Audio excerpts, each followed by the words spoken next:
Hello friends, तो हम लोग C S I R NET के क्वेश्चन का प्रिपरेशन कर रहे हैं और यहाँ पर हम लोग क्वेश्चन जो ले रहे हैं वो कॉम्प्लेक्स एनालिसिस से रिलेटेड है। कॉम्प्लेक्स एनालिसिस से पूछे गए सारे क्वेश्चन हम लोग यहाँ पर कवर करेंगे। तो ये जो हम लोग का है लेक्चर सेकेंड, और इसमें हम लोग ऐसे ही क्वेश्चन को कलेक्ट कर रहे हैं जो कि C S I R NET के किसी भी ईयर में आया हुआ है, किसी एक ईयर में कम से कम आया हुआ हो, ऐसे क्वेश्चन को कलेक्ट कर रहे हैं। तो हम लोग का ये लेक्चर नंबर सेकेंड है, जिसमें हम लोग एक क्वेश्चन ले रहे हैं जो कि C S I R NET दिसंबर 2011 में पूछा गया है। दिसंबर 2011 में पूछा गया एक क्वेश्चन क्या कह रहा है, देखिए। Which of the following is an analytic function of the complex variable z equal to x plus iota Y in the domain mod z is less than 2। यहाँ पर क्या बोल रहा है कि एक complex variable z equal to x plus iota Y दिया है। तो यहाँ पर जो ऑप्शन दिए गए हैं इनमें से कौन सा एनालिटिक नहीं है बोला है। इससे पहले हम लोग जो देख रहे थे उसमें हम लोग का सिंपली, इससे पहले वाले लेक्चर में भी हम लोग को एनालिटिक फंक्शन छांटना था, तो उसमें हमने एक प्रॉपर्टी को लिया था कि वो हार्मोनिक को सेटिस्फाइड कर रहा है कि नहीं। इसमें हम लोग उस प्रॉपर्टी को नहीं फुलफिल कर सकते क्योंकि यहाँ पावर के फॉर्म में है। यहाँ पर हम लोग रियल पार्ट और इमेजिनरी पार्ट को अलग अलग करने में थोड़ा तकलीफ जाएगा, इसीलिए हम लोग यहाँ पर एक और प्रॉपर्टी का यूज करेंगे एनालिटिक चेक करने के लिए। तो यहाँ पर तो z equal to x plus iota Y analytic होता ही है। हम जानते हैं z equal to x plus iota Y analytic होता है, एनालिटिक होता है। तो हम लोग जानते हैं अगर z एनालिटिक है तो हम लोग जानते हैं कि z का power n is also analytic, z का power n is also analytic, but their conjugate, लेकिन उसका जो कंजुगेट होता है वो एनालिटिक नहीं होता है। नॉट मतलब उसका जो कंजुगेट होता है एनालिटिक नहीं होता है। मतलब z equal to x plus iota Y analytic है, बट z का conjugate that means x minus iota Y not analytic. तो इसी कॉन्सेप्ट का यूज करके हम लोग इस क्वेश्चन को सॉल्व करेंगे। इस क्वेश्चन में क्या बोल रहा है, z equal to x plus iota Y analytic function है, mod z is less than 2। तो हम लोग को इस सब फंक्शन को चेक करते जाना है कि इसमें से कौन सा जो है एनालिटिक है और कौन सा नहीं है। हम लोग को जो एनालिटिक होगा उसको टिक करना है। तो सबसे पहले हम लोग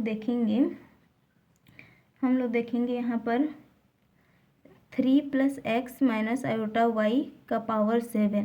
तो इसको हम लोग ऑप्शन ए को चेक कर रहे हैं। 3 plus X minus iota Y.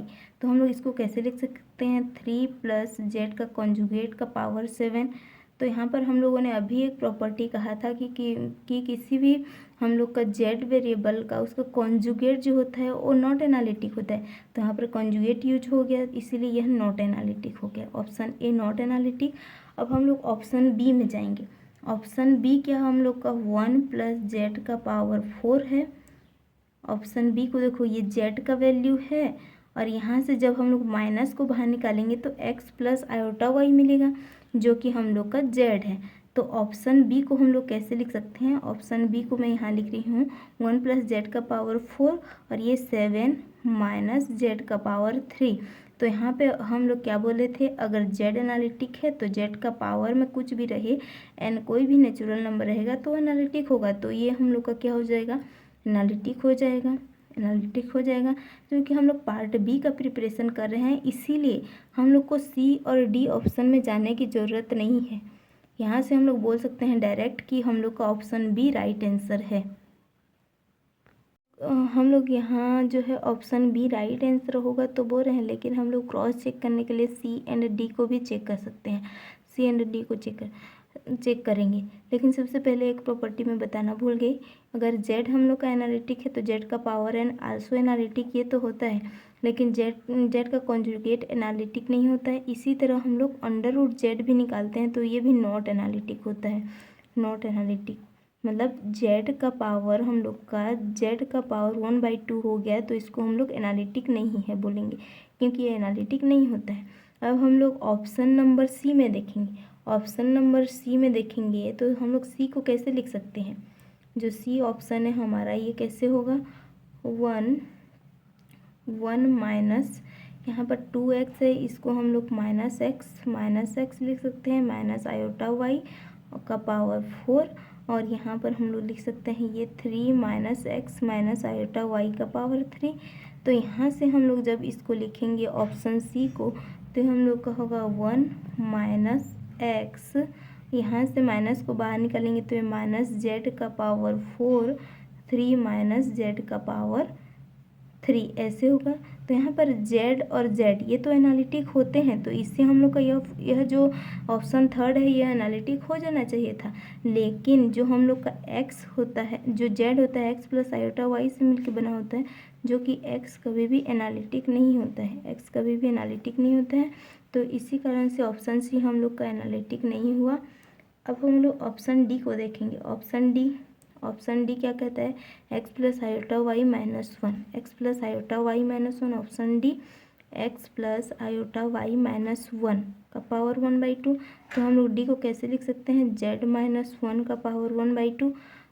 और हम लोग इस प्रॉपर्टी को यूज करेंगे, क्योंकि z का पावर 1/2 होता है तो हम लोग का वो नॉट एनालिटिक होता है, एनालिटिक नहीं होता है।